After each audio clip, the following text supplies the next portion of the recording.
My videos on Navamsha are always very popular because of two reasons. One, we know that this is very vital and important chart, and secondly, there is not much known about the Navamsha from Vedic books or otherwise. So I will share here a few tips from my tradition. And it is very hard to find nice example which will demonstrate how the all kendras in the Navamsha is working. In this video we'll be analyzing the exact yogas related to 1st, 4, 7 and 10th. So all the kendra in the Navamsha. We will find out what is the meaning of these houses, and we will do one example which will exactly demonstrate based on the timing and yogas how to use these Navamsha kendra in the chart.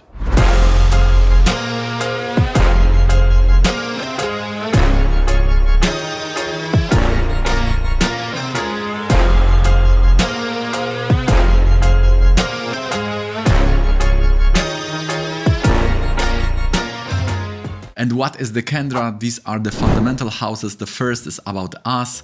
4th in the Navamsha is related very much to health. 7, as we know, is about relationship, and 10th house reflects our career life. What is the Navamsha? This is the special additional chart. In Vedic Astrology, we have the main chart called Rashi. The abbreviation is D1, and the Navamsha, it is said that this is the chart of fortune, but we can use this as a very nice filter, so we can confirm our prediction from Rashi in the Navamsha. And because of the Navamsha, we can filter out 50% of possible errors. So this is the example of Claire Combs. I don't know if I pronounced her surname correctly. We have 2 O here. She is married to Prince Laurent of Belgium, and she is sister-in-law of King Philip of Belgium. They married in December 2003. This is also the year in which she became the princess. And they have 3 children, 1 daughter born in February 2004 and also twins born in December 2005. The source of her birth time is coming from the letters, but it's directly from her.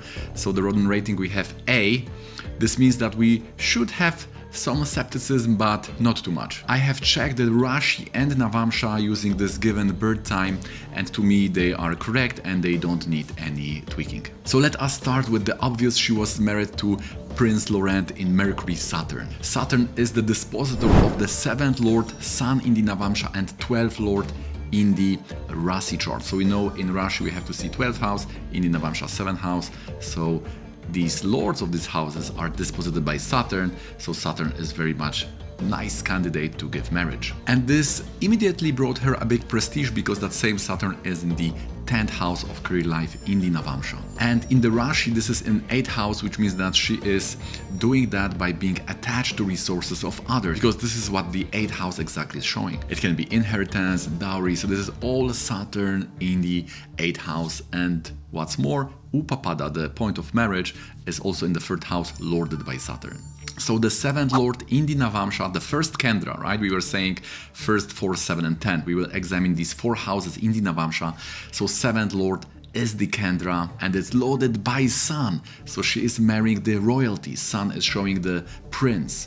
This is in the Navamsha Lagna. We'll be talking about what it means, this position in the Navamsha Ascendant. Okay guys, if you like this video so far, please don't forget to click the like button. You are really helping me to make this video more popular on YouTube, and also subscribe if you like to get notification about similar videos in the future. And now let's go back to this analysis. So let us go to the Navamsha Lagna, the other kendra, the 1st house, also called the Ascendant. So in the Navamsha it will show health, abilities, our dharma, and in this context, what's very important, the fortune. So here we have the Sun, 7th Lord. So we can immediately say that the marriage can change your fortune. Especially this is the Dara Karaka. So if you have Dara Karaka in the Navamsha Lagna, because the Navamsha Lagna also shows birth, it may show that you are born into the family of business people, because that is what Dara Karaka is showing. But the other side of Dara Karaka is marriage, so it also may show that married life can change completely your fortune, can totally alter the direction of your life. So here we have 7th Lord and Dara Karaka, both points related to marriage. In this case, this is totally on the point. The marriage has totally changed their life. Now, as we said, 12th Lord in the Rashi, in the main chart, is Venus. It's in the 3rd house. So the Upapada will also stay in the 3rd house. This is related to how the Arudas are calculated. If you want to learn more about this, please see this video here. So Upapada is with the Sun, which is showing this is marriage to royalty. This is also confirmed on the level of Arudas in the Rashi. And Aruda Lagna, which is showing our place in the society, what other people are thinking about us, the sector we belong to. This is also related to this same sun. This is the same house. It's showing that she's also joining that royal sector. And because Aruda and Upapada are joined, this may be due to marriage, because there is also 7th Lord and Venus there.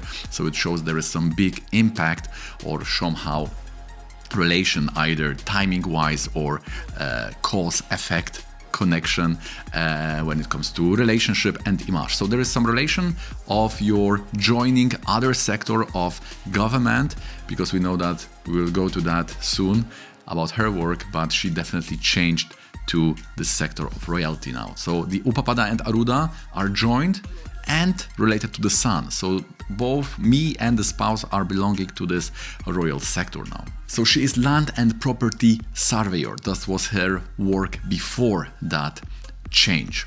And 10th house, as we said, in the Navamsha is all about your profession and what can bring your success and fortune. And in this case, we have Scorpio Lord by Mars and Ketu. And these two planets are exactly showing lands and property. But for being a surveyor, this is related to measuring things. We would need some geographical abilities. So this is normally coming from Mercury. And Mercury has drishti, the aspect.